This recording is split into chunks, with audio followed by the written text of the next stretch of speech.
Seguindo o nosso estudo do livro psicografado A Caminho da Luz, História da Civilização à Luz do Espiritismo, foi ditado por Emmanuel para Chico Xavier. Hoje vamos falar da edificação cristã, os primeiros cristãos. Atingido um período de nova compreensão concernente aos mais graves problemas da vida, a sociedade da época sentia de perto a insuficiência das escolas filosóficas conhecidas, no propósito de solucionar as suas grandes questões. A ideia de uma justiça mais perfeita para as classes oprimidas torna-se assunto obsidiante das massas anônimas e sofredoras. Em virtude dos seus postulados sublimes de fraternidade, a lição do Cristo representava o asilo de todos os desesperados, de todos os tristes. As multidões dos aflitos pareciam ouvir aquela misericordiosa exortação: vinde a mim, vós todos que sofreis e tendeis fome de justiça, eu vos aliviarei. E da cruz chegava-lhe ainda o alento de uma esperança desconhecida. A recordação dos exemplos do Mestre não se restringia aos povos da Judéia, que lhe ouviram diretamente os ensinos imorredouros. Numerosos centuriões, cidadãos romanos, conheceram pessoalmente os fatos culminantes das pregações do Salvador. Em toda a Ásia Menor, na Grécia, na África e mesmo nas Gálias, como em Roma, falava-se dele, da sua filosofia nova, que abraçava todos os infelizes, cheia das claridades sacrossantas do reino de Deus e da sua justiça.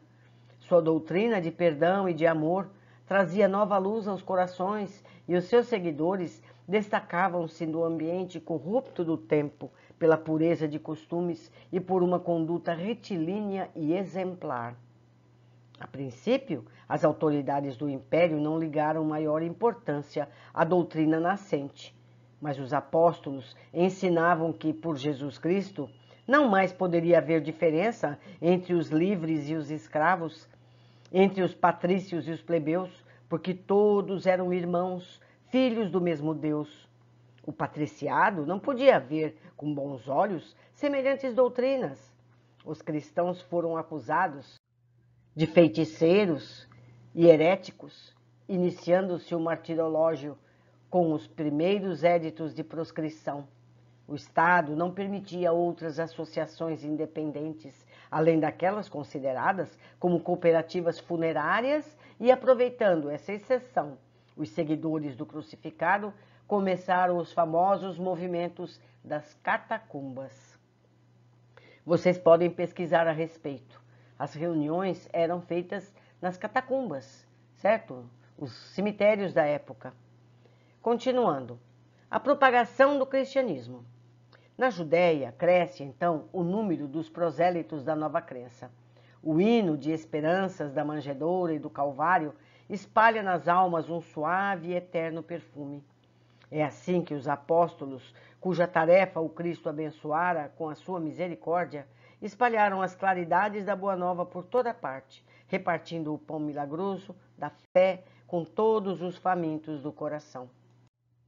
A doutrina do crucificado propaga-se com a rapidez do relâmpago. Fala-se dela tanto em Roma como nas Gálias e no norte da África. Surgem os advogados e os detratores. Os prosélitos mais eminentes buscam doutrinar, disseminando as ideias e interpretações. As primeiras igrejas surgem ao pé de cada apóstolo ou de cada discípulo mais destacado e estudioso. Vale lembrar que aqui o que eles chamam de igrejas eram agrupamentos familiares, as reuniões nas residências onde chegavam amigos da Boa Nova. Não era um templo exclusivo para a doutrina. Continuando, a centralização e a unidade do Império Romano facilitaram o deslocamento dos novos missionários que podiam levar a palavra de fé aos mais obscuros recantos do globo, sem as exigências e os obstáculos das fronteiras. Doutrina alguma alcançara no mundo semelhante posição em face da preferência das massas. É que o Divino Mestre selara com exemplos as palavras de suas lições imorredouras. maior revolucionário de todas as épocas, não empunhou outra arma além daquelas que significavam amor e tolerância, educação e aclaramento. Condenou todas as hipocrisias, insurgiu-se contra todas as violências oficializadas, ensinando simultaneamente aos discípulos o amor incondicional, a ordem, ao trabalho, a paz construtiva. É por essa razão que os evangelhos constituem o livro da humanidade, por excelência. Sua simplicidade e singeleza transparecem na tradução de todas as línguas da terra, prendendo a alma dos homens entre as luzes do céu ao encanto suave de suas narrativas. Enquanto, meus amigos, muitos livros ditos sagrados pregam a discórdia, a luta entre os ímpios, já o Evangelho não. Apesar de, em séculos futuros, a própria religião dita cristã também levou sangue para muitos povos. Mas vamos continuando. A redação dos textos definitivos. Nesse tempo, quando a guerra formidável da crítica procurava minar o edifício imortal da nova doutrina, os mensageiros do Cristo presidem a redação dos textos definitivos, com vistas ao futuro, não somente junto aos apóstolos e seus discípulos, mas igualmente junto aos núcleos das tradições. Os cristãos mais destacados trocam entre si cartas de alto valor doutrinário para as diversas igrejas. São mensagens de fraternidade e de amor que a posteridade muitas vezes não pôde ou não quis compreender. Muitas escolas literárias se formaram nos últimos séculos dentro da crítica histórica para o estudo e elucidações desses documentos. A palavra apócrifo generalizou-se como o espantalho de todo mundo. Histórias numerosas foram escritas, hipóteses incontestáveis foram aventadas, mas os sábios materialistas, no estudo das ideias religiosas, não puderam sentir que a intuição está acima da razão. E ainda uma vez falharam, em sua maioria, na exposição dos princípios e na apresentação das grandes figuras do cristianismo. Percebemos aqui, meus amigos, que já as deturpações começam por interesses outros, menos dignos. A grandeza da doutrina não reside na circunstância de o evangelho ser de Marcos, de Mateus, de Lucas ou de João. Esta beleza imortal que se irradia de suas lições divinas, atravessando as idades e atraindo os corações. Não há vantagem nas longas discussões quanto à autenticidade de uma carta de Inácio de Antioquia ou de Paulo de Tarso, quando o raciocínio absoluto não possui elementos para a prova concludente e necessária. A opinião geral rodopiará em torno do crítico mais eminente, segundo as convenções. Todavia, a autoridade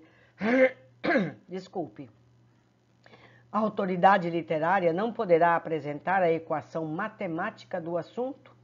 É que portas adentro do coração, só a essência deve prevalecer para as almas, e em se tratando das conquistas sublimadas da fé, a intuição tem de marchar à frente da razão, preludiando generosos e definitivos conhecimentos. A missão de Paulo. No trabalho de redação dos evangelhos, que constituem, sem dúvida, o portentoso alicerce do cristianismo, verificavam-se, nessa época, algumas dificuldades para que se lhes desse o precioso caráter universalista.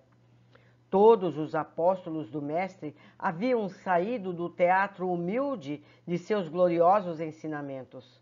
Mas, e se esses pescadores valorosos eram elevados espíritos em missão, precisamos considerar que eles estavam muito longe da situação de espiritualidade do Mestre, sofrendo as influências do meio a que foram conduzidos, tão logo se verificou o regresso do Cordeiro às regiões da luz. A comunidade cristã, de modo geral, começou a sofrer a influência do judaísmo, e quase todos os núcleos organizados da doutrina pretenderam guardar feição aristocrática em face das novas igrejas e associações que se fundavam nos mais diversos pontos do mundo. Começou o desmantelamento, né, amigos? É então que Jesus resolve chamar o espírito luminoso e enérgico de Paulo de Tarso ao exercício do seu ministério. Essa deliberação foi um acontecimento dos mais significativos na história do cristianismo. As ações e as epístolas de Paulo tornaram-se poderoso elemento de universalização da nova doutrina. De cidade em cidade, de igreja em igreja, o convertido de Damasco, com seu enorme prestígio, fala do Mestre, inflamando os corações.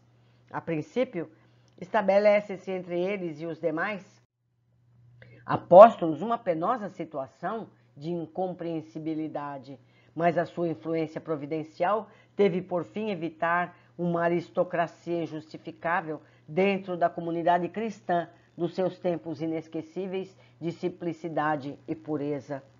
Se os amigos quiserem pesquisar, vocês vão ver que o Paulo teve dificuldade de se aproximar dos apóstolos.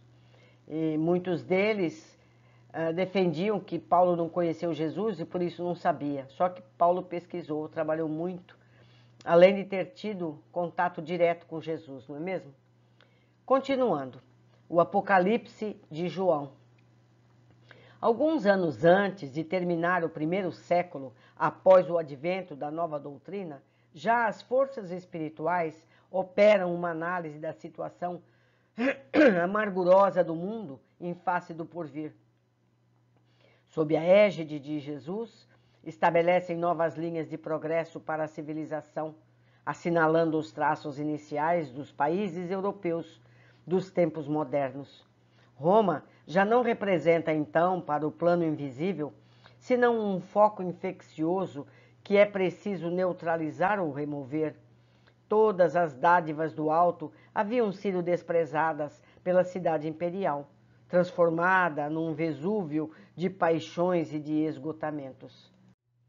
O Divino Mestre chama aos espaços o Espírito João, que ainda se encontrava preso aos liames da terra, e o apóstolo, atônito e aflito, lê a linguagem simbólica do invisível. Recomenda-lhe o Senhor que entregue os seus conhecimentos ao planeta como advertência a todas as nações e a todos os povos da terra.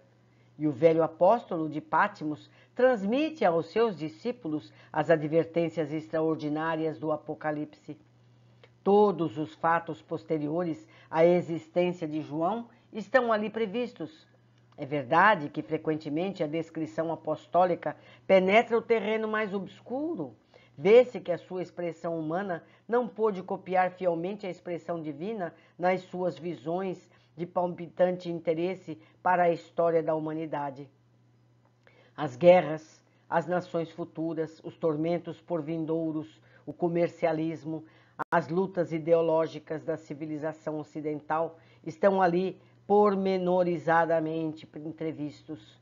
E a figura mais dolorosa ali relacionada, que ainda hoje se oferece à visão do mundo moderno, é bem aquela da Igreja transviada de Roma, simbolizada na besta vestida de púrpura e embriagada com o sangue dos santos. Quer dizer, fazendo aqui um comentário, Jesus, já na época de João, já sabia que a Igreja de Roma iria provocar a carnificina que fez em nome do Cristo, que foi um absurdo, com tantas e tantas perseguições. Mas vamos continuar. Identificação da besta apocalíptica. Reza o Apocalipse que a besta poderia dizer grandezas e blasfêmias por 42 meses, acrescentando que o seu número era o 666, isso está em Apocalipse 13, 5 e 18, examinando a importância dos símbolos naquela época e seguindo o rumo certo das interpretações, podemos tomar cada mês como sendo de 30 anos, em vez de 30 dias, obtando desse modo um período de 1260 anos comuns.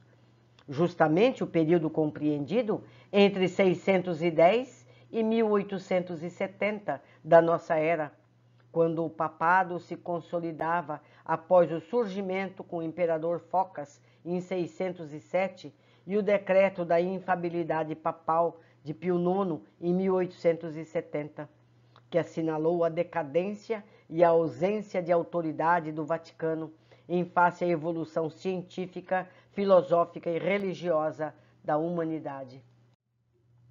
Quanto ao número 666, sem nos referirmos às interpretações com os números gregos em seus valores, devemos recorrer aos algarismos romanos em sua significação, por serem mais divulgados e conhecidos, explicando que é o sumo pontífice da Igreja Romana quem usa o título de Vicaris Generalis Dei in Terris, Vicaris Filii Dei e Dox Cleri, que significavam vigário geral de Deus na terra, vigário do Filho de Deus e príncipe do clero. Bastará ao estudioso um pequeno jogo de paciência, somando os algarismos romanos encontrados em cada título papal, a fim de encontrar a mesma equação, 666, em cada um deles. Vê-se, pois, que o Apocalipse de João tem singular importância para os destinos da humanidade terrestre. O roteiro de luz e de amor. Mas voltemos aos nossos propósitos, cumprindo-nos reconhecer nos evangelhos uma luz maravilhosa e divina, que o escoar incessante dos séculos só tem podido avivar e reacender, e que eles guardam a súmula de todos os compêndios de paz e de verdade para a vida dos homens, constituindo o roteiro de luz e de amor, através do qual todas as almas podem ascender as luminosas montanhas da sabedoria dos céus. Mais um capítulo concluímos, meus amigos, e percebemos aqui que o Cristo vela por todos, conhece todas as fragilidades humanas e tem paciência com todos nós, aguardando que possamos evoluir finalmente para a fraternidade universal. Ficamos por aqui hoje e eu aguardo a todos no próximo capítulo.